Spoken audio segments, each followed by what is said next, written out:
There you go. Perfect. Well, good afternoon. Thank you so much for joining us. I'm Dave Whalen, the Chief Business Officer for Big Four Bio, and we're thrilled to have teamed up with Life Science Wealth for this series of webinars this week. This is April is Financial Literacy Month, and all this week we've been hosting these webinars in different markets across the country, sharing some tips, tricks, guidance for financial management, wealth management from multiple perspectives, and really want to thank Chris for this is really his brainchild, and we've got some great speakers throughout the week, and excited to have Natalie with us today. Just really quickly on my end, again, Chief Business Officer for Big Four Bio. Hopefully, everyone on here is a subscriber. We publish daily email newsletters in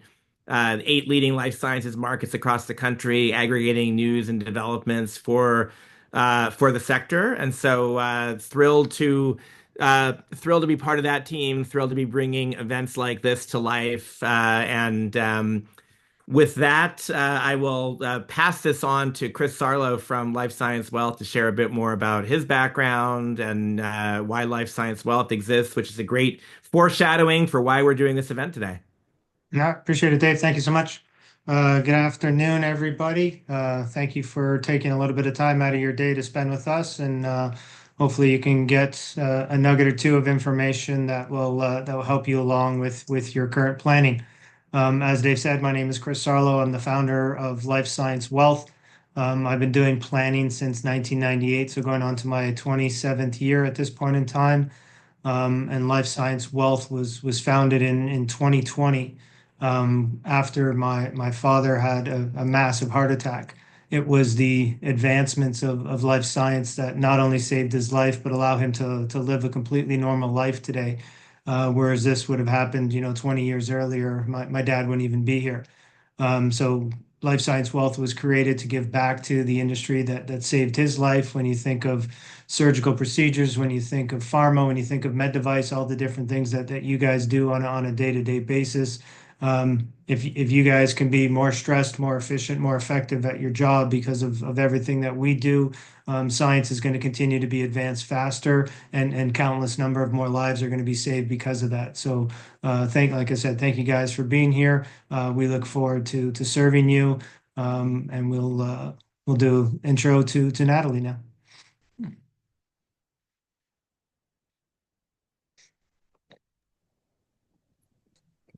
Hi, everyone. My name is Natalie Logan. I am a tax attorney in Boston. Thank you, Chris and David, for inviting me to speak with you today. I am a partner at a family-owned, family-run business, and so tax strategies, estate planning is my bread and butter, and I'm very happy to be able to share some insight with you today. Appreciate it. Thanks for being here, Natalie. Yeah, appreciate it. And then, as Chris was saying, Mark Brumbelow from PYA, sick, unable to join us. We spent Tuesday and Wednesday with Mark on a few of these, and so Chris and I are going to do our best to impart the wisdom that we've learned from his perspective throughout the week. So we'll do our best. It was fun to learn, so it'll be fun to pass it on. And I want to kick this off with something that again, this is really when Chris, when you came to us a few months ago to kind of start brainstorming about this, your hypothesis or kind of the background context of this was that life sciences professionals have some unique needs when it comes to wealth management and planning. And over your career, you've seen a lot of, really common patterns, maybe some blind spots. And so share with us a bit about sort of what you've seen, and then we'll ask the same question of Natalie as well. All right, perfect. Yeah, obviously having the exclusivity to life science, we've kind of seen a lot over the course of over the course of our years together. And what we kind of notice is kind of twofold. There's two major things that we see. Number one is that the scientific community is so laser focused on their day-to-day job, whether it's finding the cure, advancing the cure, finding the device, making a new device, all these different pieces that go along to it. They spend hours and hours and hours a week just solely focused on whatever their current roadway is. And what that tends to do is it tends to leave their finances on the back burner, and normally it is to the detriment of themselves later in life. People are coming to us in their 50s and early 60s saying, I'm getting ready for retirement. I want to kind of get to that point. What can we do at this point in time? And then we run through our process with them, and they are way behind where they should be. And it's gonna, for a lot of the people, it gets to a point where they're not able to retire at age 65 or 60 or whatever age that they're kind of aiming for, because they put the finances on the back burner for so long. And it's very tough to play catch up, once it's been kind of put on the side for so long. You gotta not only dust it off, you gotta get the rust off, you gotta do a bunch of different things to kind of get yourself ready to go. But that being said, it doesn't mean you can't do things to continue to move forward, right? It's never too late to start. It's always better to start early, but it's never too late to start. We'll say it that way. The second one is, this industry is very nomadic. As we've talked to people in different industries, very few people in this industry were kind of born and raised in the in the hub that they're kind of currently in. They've kind of moved around the country. They've done some different things. They've worked for on based on our numbers, on average of 7.8 different companies over the course of their careers. That, which Natalie will talk a little bit about as well, I'm sure, when it comes to your estate, when it comes to your wealth plan, when it comes to all those different things, it is very tough to get a handle on your risk measurement, your goal measurement, your legacy measurement, when there's just accounts everywhere. And it's kind of tough to kind of bring it all together. And that's what we do as well, is we kind of look at the consolidation side of things, and making sure you know what you got and when you got it, right? Just to kind of move that forward. I'll always say that life sciences is arguably the most educated industry that's out there. We're the smartest people, on the planet. The average income is extremely high inside of this industry. As of 2023, it was 142,700. That's a pretty good industry average, when it comes to it. But the sad part of our industry is we are actually below national standards, national averages, excuse me, when it comes to net worth. And net worth is what we as a company kind of base all of our decision making on. It's growing your net worth over time. And when you have a higher net worth and a bigger net worth and a better net worth, it provides a lot of options to you and your family when it comes to how you do things, what you do with those things, family life, leisure life, experiences, and all those different things. And you don't have a lot of time on this earth, and we want our people to have the best life that they can while they're here. Awesome. Thank you, Chris. And Natalie would love love kind of your thoughts on that, sort of what you've seen, especially being in Boston, which of course you everywhere you turn, you're going to bump into life sciences professionals. So you get a lot of perspective on that. So any kind of patterns or trends you've seen there? Yeah, I mean, I think it's often that estate planning gets put on the back burner, and you don't need it until you need it. And so, I think bottom line is everyone should have a will, everyone should have a power of attorney, everyone should have a healthcare proxy. And it's not just for adults, it's for if you're over the age of 18, so your kids, that those folks need to have those documents in place.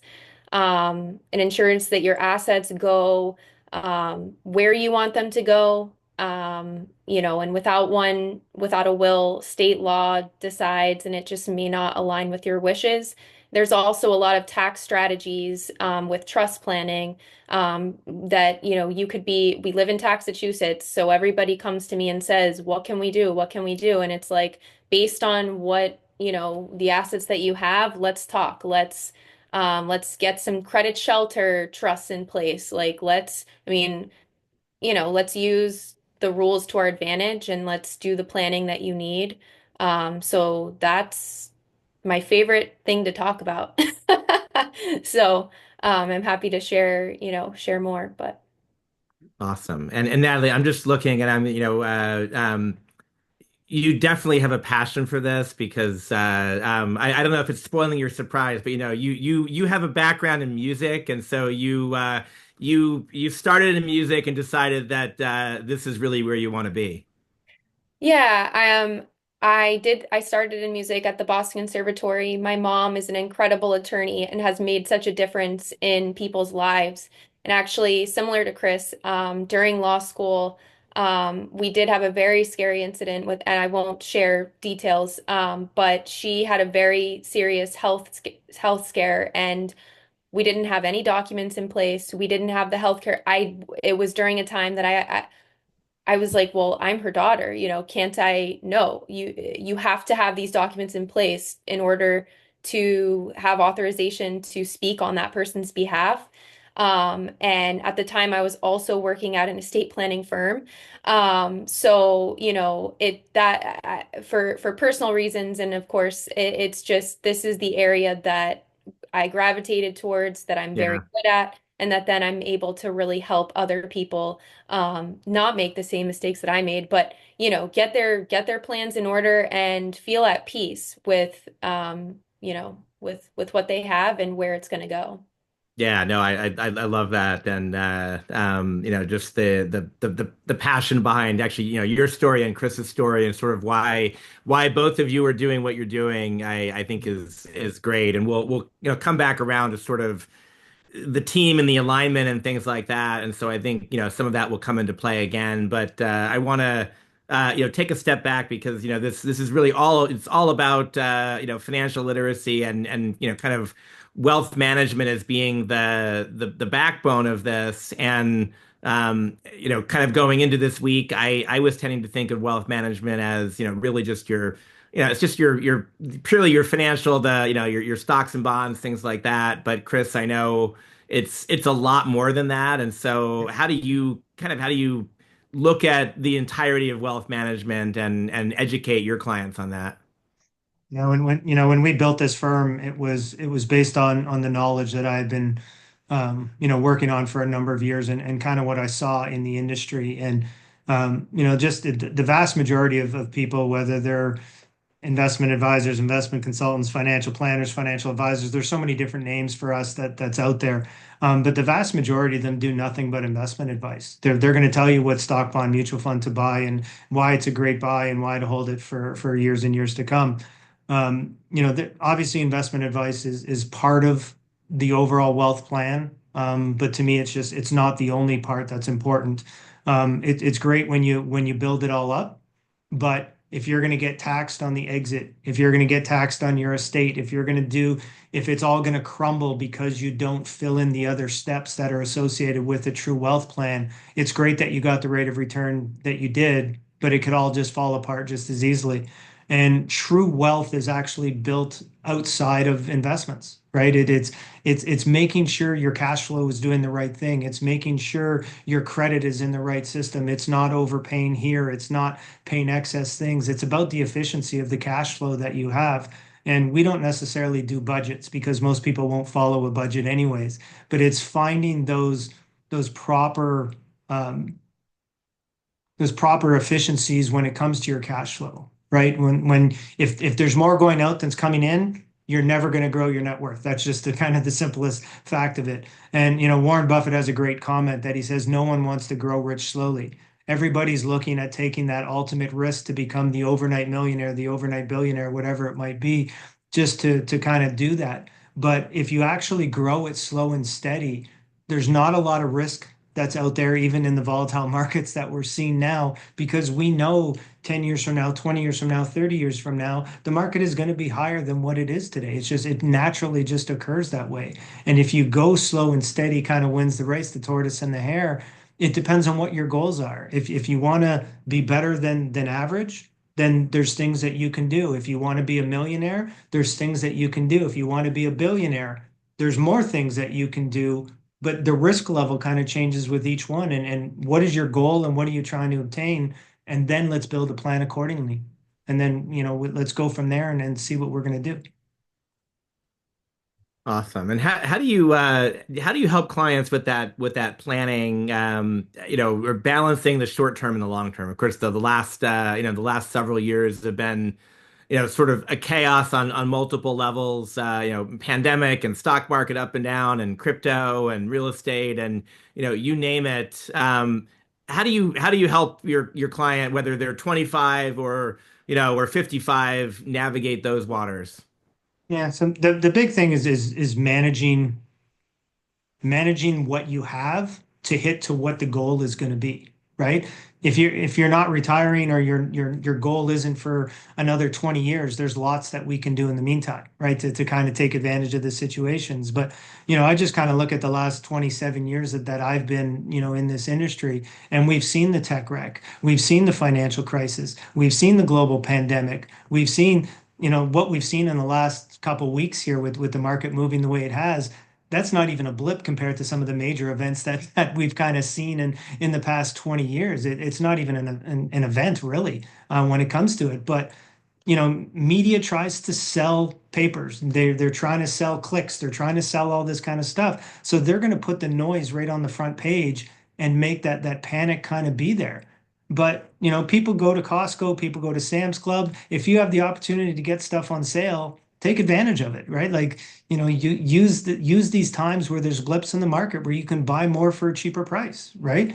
When it comes to dollar cost averaging, when it comes to different things, this is a great time for potentially for founders, right? Where maybe you can give equity to the next generation or to spouse or to do some different things while the market is a little bit lower, that you can take advantage of some future tax planning ideas. So there's things that you can do during these rough times, so to speak, that you can take advantage of and have a much brighter future because of what's going on. But at the end of the day, we've seen a decently quick drop in the market, but we're where the market was 6 months ago.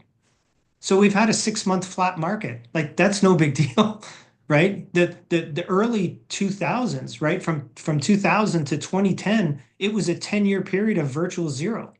If you invested all your money just before the tech wreck, in 2010, you were back to even again. It took 10 years to get there. All we've done is just taken off 6 months right now.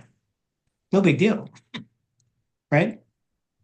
Yeah, that's good. Good. Oh wow, my camera's suddenly getting weird. But anyway, I'll have to keep my head in exactly the same spot. But anyway, no, it's really good insights and good kind of reminder of the how do you look at these changing markets. And we've been talking about this all week with Mark, and this morning you and I, a big piece of what a lot of people are looking for. Obviously, most people go into life sciences because they want to, they want to save lives, they want to extend lives. We're trying to, we have a mission, but a lot of us are working in startups, and as you said, 7.8 jobs, companies over a career.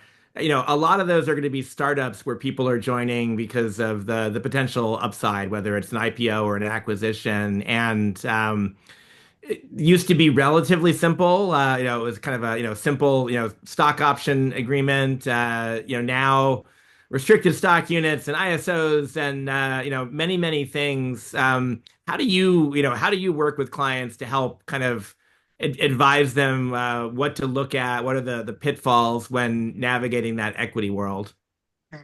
And the big thing is there's a lot of people in this industry that don't take advantage of their full compensation, right? You get a compensation agreement, you are offered certain benefits. Some of it is equity, some of it is 401k matching program, some of it is ESOP. There's all the different things that go along with it that go in towards your compensation. And when you don't check the box, or you don't, sign the right document or do all that kind of stuff, you're leaving money on the table for yourself and your family. And when it comes to things like equity and like options and things along those lines, what people have to realize is if you get paid annually, when it comes to these option bonuses that are available out there, if you got 10,000 options, just, throwing a random number out there, most people think it's an on-off switch, and it's not. It's not like I have to either exercise 0 or 10,000, right? It's a dimmer. Depending on your situation, depending on what you need, depending on what cash flow you need, different things along those lines, you can adjust that dimmer up and down to match what your goals are and what you want to be a part of. Will most people want to just take the cash and run with it right away? Maybe not necessarily, depending on what's going on, but chances are you join the startup because you believe in the future science of what they're going to bring to the table. And we all know that takes time, right? It's not going to be year one. It's probably going to be closer to year 7, 8, 9, 10.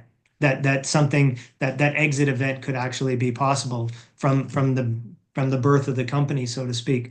So you have to take advantage of what you're doing. But when you see that document, you don't have a lot of time normally to make decisions. Normally it's 30 days, right? So when you get that document in hand, if you have a financial advisor, wealth manager, whatever they want to call themselves, have a quick discussion with them and say, what should we be doing? If you have a tax accountant, involve them in that scenario, right? To see what needs to be out there, to say, what should we be doing based on what our goals are, what our needs are, all these types of stuff, but still maintaining enough equity to hopefully take advantage of the future gain that hopefully is going to be there when you come to it. But it's always about open discussion, and we always tell people time buys options, right? When you only have 30 days, you don't have a lot of time, right? But when you get that document, or that document is coming, set up the meeting in advance and say, you know what, Chris, I'm getting this document next week. Can we set up a time to kind of just go over it quickly? Just even if it's a quick review, just to kind of see what it is.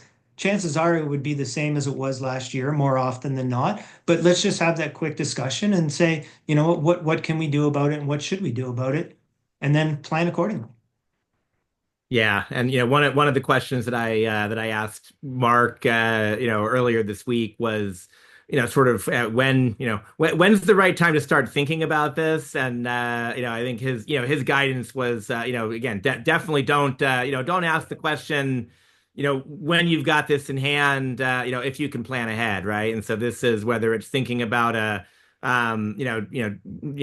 job changes, you don't always know about much in advance, but if you think about whether it's annual awards, or a major funding round in your company, those are things where if you're starting to go down that path as a company, that's the time to start asking your advisors for guidance, so you can start to put some of those things in place. And then when something shows up and you have 30 days to do it, you're prepared for that, because you've actually been talking about that prior to that 30-day clock starting. Right. And if you're ones of the tens of thousands that have recently been downsized with everything that's going on inside of our industry, if you got options that were available to you from previous years because you've worked there, you have 30 days from your date of dismissal to make decisions on what it's going to go. And if they're in the money, and we've actually seen this before, that people got us the document on like the 35th, 36th day, and they're like, well, you lost all your options. And they're like, what do you mean? It was like, well, you only had 30 days to make a decision from it. And they virtually expired worthless because you've missed the time cutoff when it comes to it. So, it's obviously a very emotional event when you get let go or change jobs or got downsized or whatever it's going to be. But there's some major decisions that you have to make within that short time frame. So be involved in that planning process and make sure you're making the best decision that you can, because if you're being let go, you definitely don't want to leave money on the table that was yours as part of your former compensation and walk away from it just because, you're feeling bad and feeling low and feeling all this kind of stuff. Having that bit of extra compensation from what you had before should help. It can get you through the next round and get you your emergency fund and make sure you can have some money that potentially could be funded until the next opportunity comes along. Yeah, yeah, that's a good point. And how how do you think about this sort of changing over time? So the financial decisions that someone's making when they're when they're 25 versus 55. And you mentioned a little bit earlier about I mean if you're if you're retiring next year, that's a different financial decision than you've got 10, 20, whatever years. But even just in general, how do you help individuals navigate those waters with decisions like exercising options and how do you treat them from a tax standpoint? Well, the big thing is priorities are constantly changing, right? If I'm sure like when Natalie sees a 20-year-old that's buying, they just recently graduated, they're maybe looking at buying their first house, maybe getting engaged, all that kind of stuff. Their estate planning is very different than somebody who's 50 and has built up certain amount of equity and has children, maybe grandchildren that goes along with it. There's a lot more that you can do at that point in time. But similar with us, right? It's you got to get started, right? You got to talk to us, you got to get your feet on the ground, you got to get walking in that proper direction. And the more time that you have, the easier it's going to be later in the future, which we talked a little bit about earlier. But at the end of the day, it comes down to what are you trying to achieve?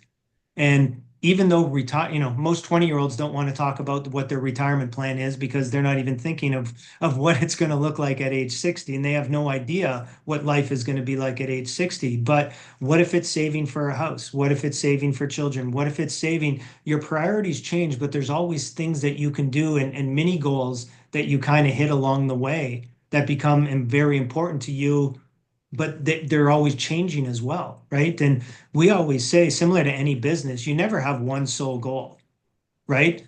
It's this is my number one priority, but I also want to make sure these are taken care of at the same time, right? If you do nothing but save for retirement, what do you do when you're 35, 40 years old and you decided you wanted to start your own business? How are you going to bootstrap that company if everything is stuck in your 401k plan?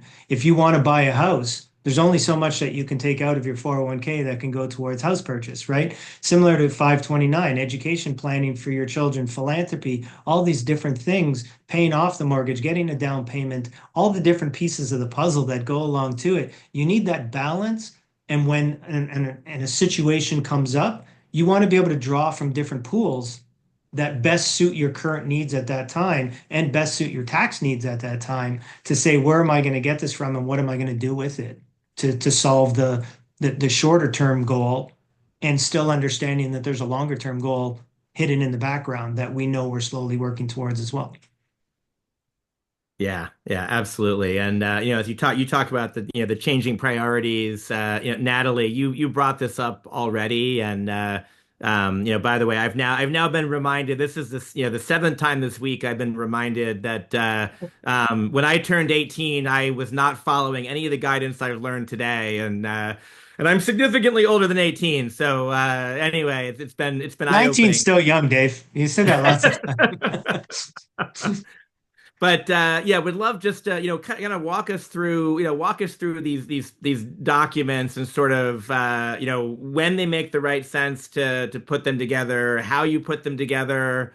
I'll little foreshadowing. I'll ask the question about I did I know you can go and Google and get something online for a will or one of these documents, and so want to understand what's good about saving a little bit of money on that, what's bad about saving money on that. I even learned yesterday that if you ask ChatGPT to write a will for you, it will, which I recognize is probably not at all valid in any way, but it's kind of fun to play around with it. So walk us through what this world looks like.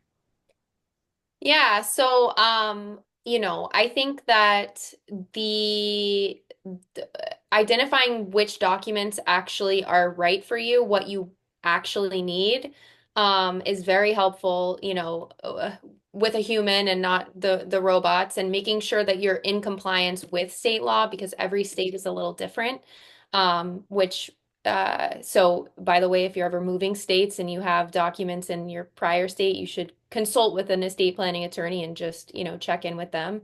Um, but, you know, making sure that you have the right documents, that depending on your assets, your wealth, that you're doing uh, everything that you can to make sure that your assets go the way that you want, make sure that your family is protected. With a certain net worth, you're thinking about maybe certain types of irrevocable trusts, or if you're over a certain age, if you're looking towards retirement at whatever age, maybe the irrevocable trust that could reduce estate taxes if that's applicable in your state. Um, SLATs, irrevocable life insurance trusts, making sure that if you want to do a gifting type of strategy, but those are all reasons why you would want a trust versus the will, and why it would be beneficial to consult with a specialized attorney and not just get basic documents in place. Um, you know, there are specific requirements, of course, even in the procedure of executing the documents. So make sure, you're getting your will, signed in the presence of a notary public and two disinterested witnesses, things like that, I mean, so, a lot of times people come into my office and they don't know the questions to ask. They're like, I'm here. And so if you just ask ChatGPT, hey, can you make a will in Massachusetts that's valid, it'll probably pop out, a nice template for you. But knowing the right questions to ask, it's best. Most estate planning attorneys do offer complimentary consultations, so you might as well. It doesn't hurt to just touch base with somebody, and get good, solid recommendations. Got it. And how I guess how often should that be? Should any of those documents be revisited? And Chris mentioned earlier, and you did as well in terms of different states, right? So if you move, does that need to be adjusted? But in general, like how often do you kind of look at this set of documents and figure out, is this still what I want? Yeah, so I mean, ideally, you would get your basic set of documents in place, and then amendments are very easy after, it's first codicil to the will. Now the laws of Nevada apply, whatever, or Florida. Have some sun in your life. I don't know. But big major life events. So, for example, the young couple is appointing guardians for their children. Um, if you're buying a house, that's when you're, deciding, okay, is this still, going to be directed by my will? What are my goals? Do I want, do any of my kids have special needs? Or, is there a reason why we want certain inheritances protected in any way? So, those types of updates. Some people also, your kid may hit it big, invent the next post-it note, and they're like, Mom and Dad, I'm fine. I don't need, you can leave me out now. So any sort of amendments like that, I would say every 5 or 10 years, it's good to touch base with your estate planning attorney. And my goal is I work hand in hand with the financial advisors. I think I get to take my hat off and hand it over to the financial expert like Chris, like you, and say, okay, these are the documents that I can put in place for this family. What do you recommend based on their assets, and what can they squirrel away or not touch so that we could do something that's like irrevocable, that can really be reducing their estate, really maximizing tax benefits. And maybe we do a Grat, the look up Walton Grats, and there are a lot of really cool ways that you can save money, and that are perfectly legal. Um, so those are some of the things that would make you want to come back to and revisit your plan. Got it. No, that's helpful. And one question, because we talked a bit about options, equity, sort of things that are in a bank account, property, that seems, relatively easy, easy to have in a will, and easy to go to the right people. How do options and things like that get handled? So that would certainly be with reading through that paperwork and making sure that your beneficiary designations, or however we can retitle that, if we can put your trust as the beneficiary, or making sure those beneficiary designations. And in fact, that's a really good, good kind of topic to discuss. Like, what's your homework when you're trying to think about your estate planning and your asset planning? It's get a list of your accounts. It's making sure that the beneficiary designations are updated on all of your accounts. And if, so for example, the house, right? Some people think, okay, we can maybe, you know, can we add our kids to the deed on the house? Well, there's basis issues with that, where, when you add somebody to the deed on your house, it's considered a gift. They take a transferred cost basis.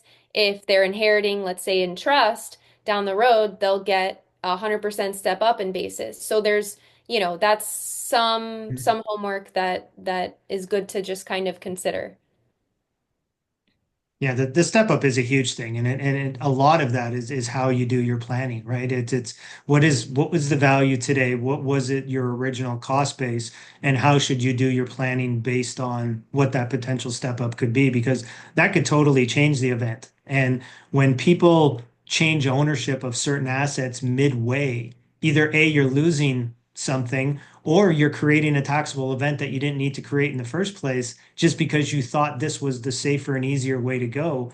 But you're paying a tax for no reason. You could have avoided it, but peace of mind says, oh, I just want to make this joint with my son or daughter or whoever it's going to be. And they would have gotten it anyways, and they probably would have got it tax free. So you didn't need to do it that way. Sometimes paying a little bit of probate is a hell of a lot cheaper than paying the tax-based step up of what it would have been to change full ownership, right?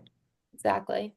Got it. And those are, those are definitely things where it sounds like once you've made the decision, done the transaction, it's too late, right? Or Chris, as you said before, like, if you miss the 30-day, deadline, then, there's no going back. And so, to both of you, how do you advise clients? How do you help make sure they're coming to you at the right time, especially for these major things, change of ownership, things like that? How do you help prepare them to ask the questions ahead of time and not when it's too late? A lot of the time, it's part of our open discussion, right? When we're sitting across from the client or on the phone with the client or via Zoom or however it's going to be, a good advisor is asking what's changed. Is everything still the same as what it previously was? Have your goals changed? Have your priorities changed? What needs to be altered? What needs to be shifted in order to take care of what's next to come? Right? And the other thing is, what if you've already hit a goal? What if you hit a certain level? It's not like you just say, okay, I'm done. Now maybe there's a new goal. Maybe there's something else that you want to bring into the table, right? Maybe it's, well, I wanted to pay off my existing principal residence. Great, but now I want a secondary home. Now I want a vacation spot in sunny Florida or whatever it's going to be. And you create a new goal that's associated with something, and you got to figure out how to handle it. So there's always an evolution in the plan, in the estate, in everything that we're dealing with. And a good advisor is having these conversations. If you're talking to your advisor and the only thing they're saying is go buy some Google stock or Microsoft stock or Bank of America, whatever it might be, they're not getting to the finer points of what you want to accomplish.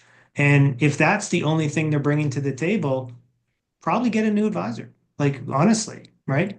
When we talk to people, the two major reasons that people leave their advisor is lack of contact and the customer's perception that the advisor doesn't know what their goals are and they don't seem to be on the same page.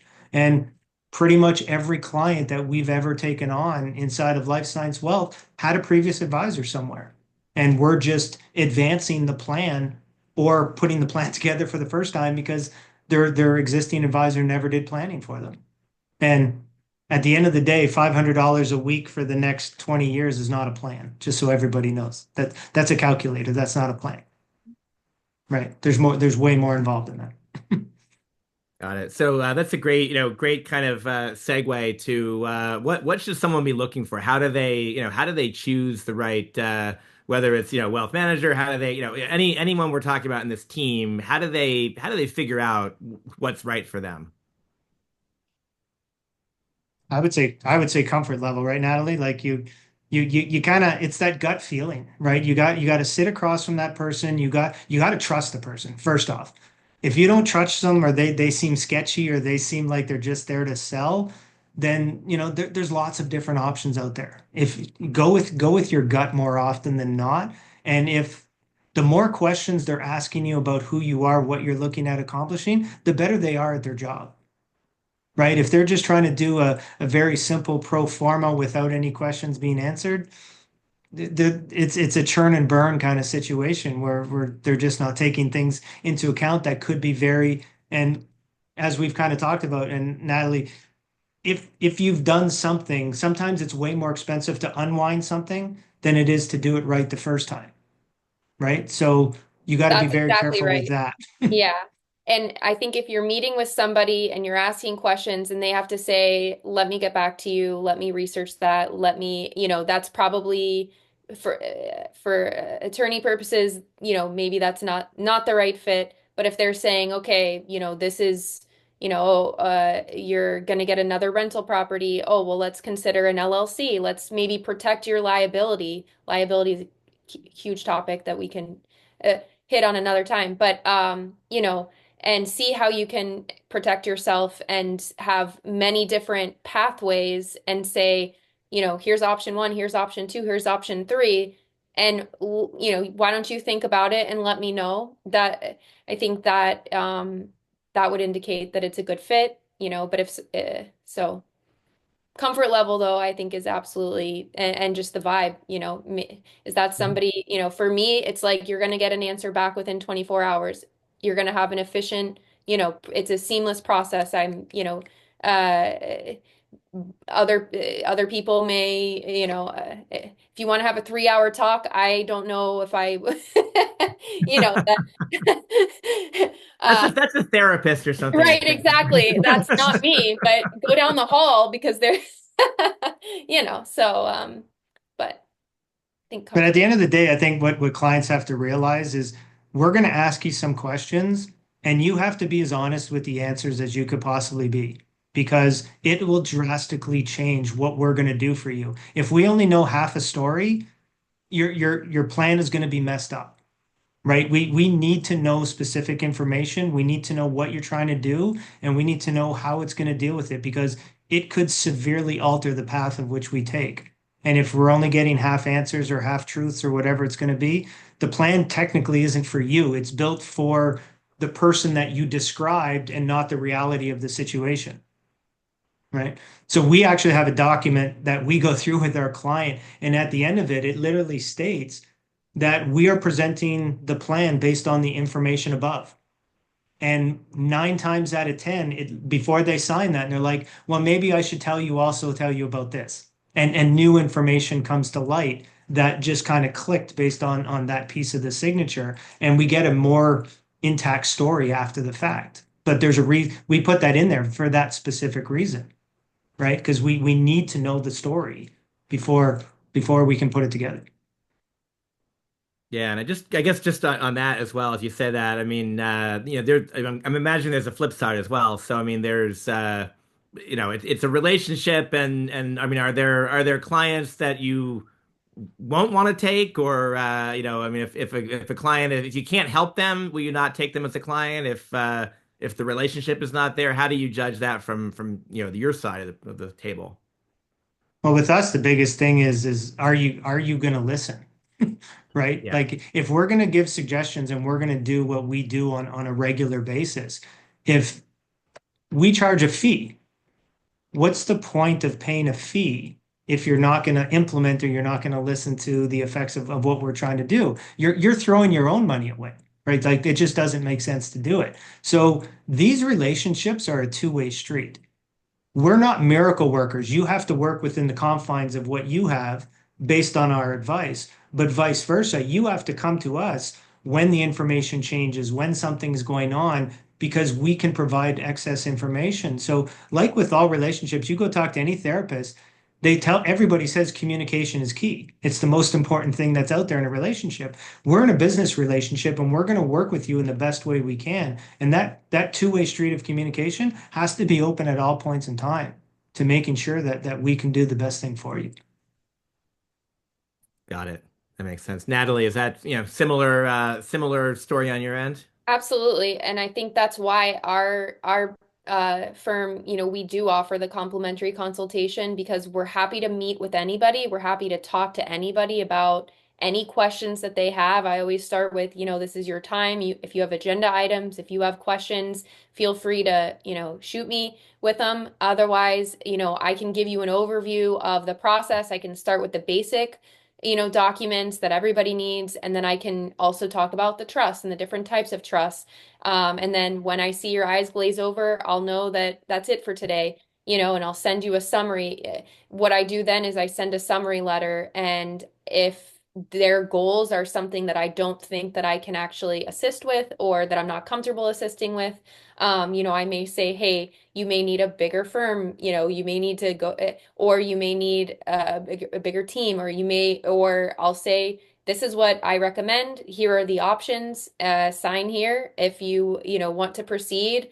From there, I send drafts of the documents. It's very much an efficient, process, but I do that initial complimentary consult to make sure that they want to work with me, I want to work with them, and it's a good fit. And they don't have to tell me right then and there. I send the letter after so that, we both have time to think about it and they can read through and remember all that we talked about and decide if that's what they want to do. Got it. Now that's great. And then how do you the two of you and Mark, if he were on, and others, like how do you work together to support a client in a cohesive way? That was kind of the team piece that you mentioned, or the coordination piece that you mentioned earlier, Natalie. Yeah, a lot of times, I always, my process is always flat fee with the estate planning. So that includes all the calls and meetings. And I am very happy to meet with financial advisors and we discuss, hey, if we're doing like a husband trust, a wife trust, let's, figure out how we're going to, split the assets or, if we're doing a joint family trust, here are the recommendations. Or maybe we want to take pre-tax IRAs, let's keep out of trust. So kind of giving an overview and working together to make sure that the retitling asset process is smooth. I love working with the financial advisors and CPAs too to kind of discuss, what's the most tax advantageous way to set this up for this family.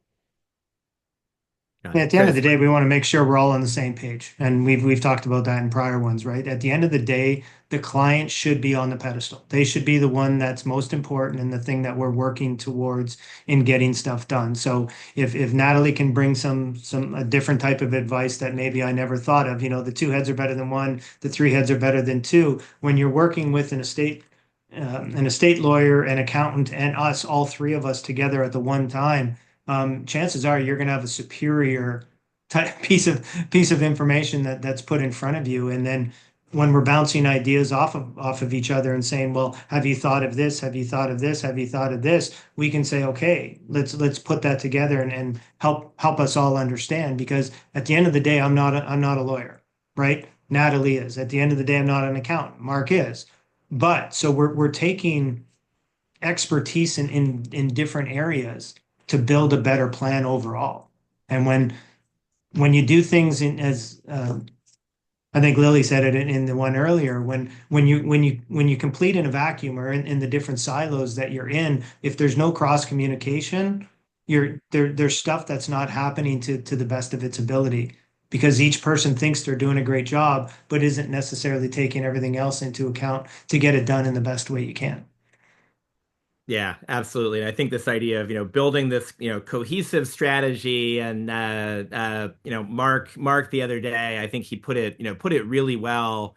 that again, it's sort of one unified strategy, but the goal is, Chris, from the wealth management standpoint, it's to maximize how effective it is. From Mark's standpoint, it's to maximize how efficient it is, and then from Natalie's standpoint, to maximize how enduring it is. So ultimately one strategy, but make it effective, make it efficient, make it enduring. That's maximum value for the client, and it's also maximum kind of coordination between all of these advisors. Yeah, exactly. Excellent, excellent. Well, by the way, we're kind of going into the final few minutes. If anyone out there, if you have any burning questions that we can answer right now, feel free to put them in the Q&A. We'll definitely be sharing contact information and recording, so you can take a look at this afterwards. But if you've got a question now, we've got a minute or two. Just want to step back. I'll have a couple closing questions, but I think we talked a little bit around this, but would love to from both of your perspectives just share how should someone prepare for their first meeting. So I think Chris, you mentioned kind of that checklist, like the doctor's office, but is that something somebody is doing ahead of time? Or are they showing up with a shoebox of documents, or every single account and password? Kind of like, what does it look like to actually show up for the first time and be prepared? Well, it's funny, based on the individual client, you kind of know what they do over the course of their job based on the amount of information that comes towards them. If they're that laser focused, almost like the engineering type, they're not saying, I have $250,000 to invest. They're like, I have $249,983.17. Like they are going to the specific penny when it comes to it. So you can kind of see, based on how the document is filled in, the type of personality that we're going to be dealing with on a go forward basis. So, what we do is we send out some documents in advance of that first meeting. So it's kind of the skeleton, so to speak. We're getting that rough idea of who we're going to be dealing with, what types of things they're looking for. And then when we have that first meeting, it's putting meat on the bones. It's diving deeper into what they have, what their goals are, why they've chosen the priorities that they have, and saying, well, does this actually make sense? Is this actually your priority, right? Like, so there's little questions that we dive deeper into to make sure that we're getting to the root of actually what's important to them.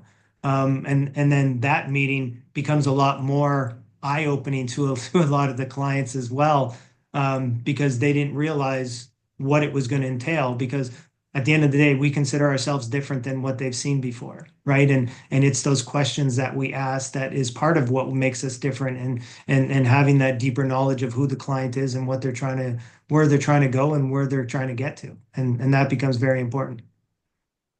Got it. Natalie, what's that first session look like for you? Is it a similar kind of set of questions and onboarding? Absolutely. So it's usually, that initial phone call that's a couple minutes, or an email, just, scheduling a time, Zoom, in person, or on the phone.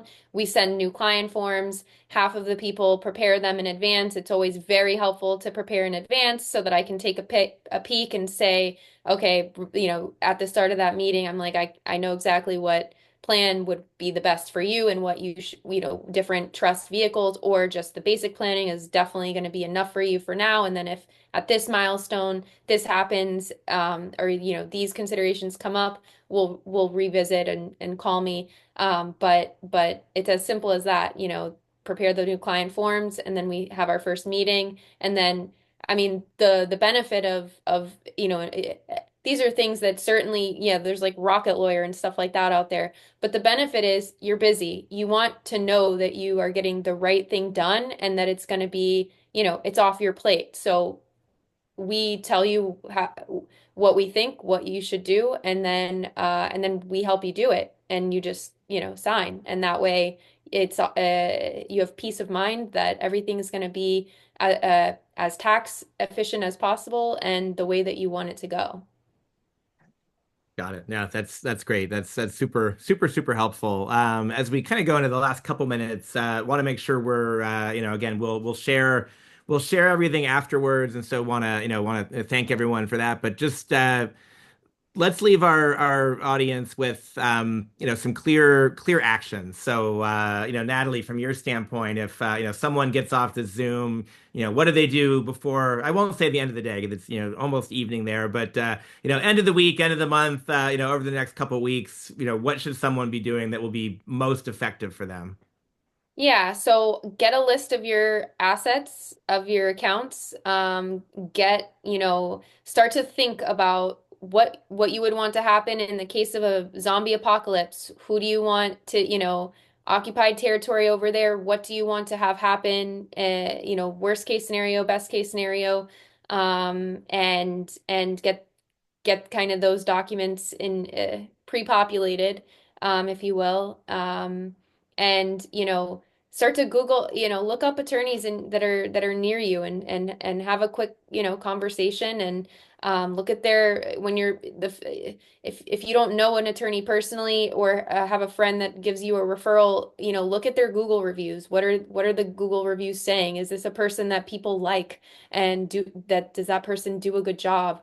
And then of course make sure you have beneficiary designations minimum on your bank accounts, I mean, yeah, that's the homework I would say. And yeah, similar to us, right? You got to make sure you're doing the right thing. With the same thing that we've said in other seminars, and I'm a big believer in, right? Is um, you know, a goal without a plan is nothing more than a wish, right? It's you got to take the step to kind of moving it forward, moving it to it is. And I always tell people it doesn't matter if it's a baby step or a giant leap. Do something that gets you closer towards your goal of what it's going to be. You're going to feel better. You're going to have that peace of mind. Once you're starting to make those proper strides into getting stuff done, it just creates a momentum within you to kind of continue to push forward and continue to do those types of things. So, imagine being the founder of a business that doesn't have any goals, right? We don't know what are we offering to, who are we trying to offer to, what are we trying to get to. Same thing when it comes to yourself. What are you trying to accomplish? Where are you trying to go to? And what steps am I taking to get there? If the answer is I'm going to be okay in the future, but you haven't done anything about it, then no, you're not going to be okay in the future. You got to do something towards being more effective to reaching that goal. And there's got to be fundamental steps that are put in place to say, yes, if I do this, I may not get there, but I'm going to be a lot closer there than doing nothing at all. Right. And that's the important part. Yeah, awesome. Well, great closing remarks, I think. Chris, again, I really thank you for inspiring this whole series. This was, I think, just great. So, love being part of it. Natalie, thank you for your time. We'll thank Mark for giving us all the guidance to be able to tell his story a bit throughout this. And again, thank you everyone for joining us on behalf of Big Four Bio Life Science Wealth. We'll be in touch, and if we can help you with other things in the meantime, please drop us a line. Yeah, appreciate it. Thanks, Dave, and thanks, Natalie. Appreciate your time. Thanks, Chris. Thank Thanks, you Dave. all. Take All care. right. Bye bye. Take care, everybody.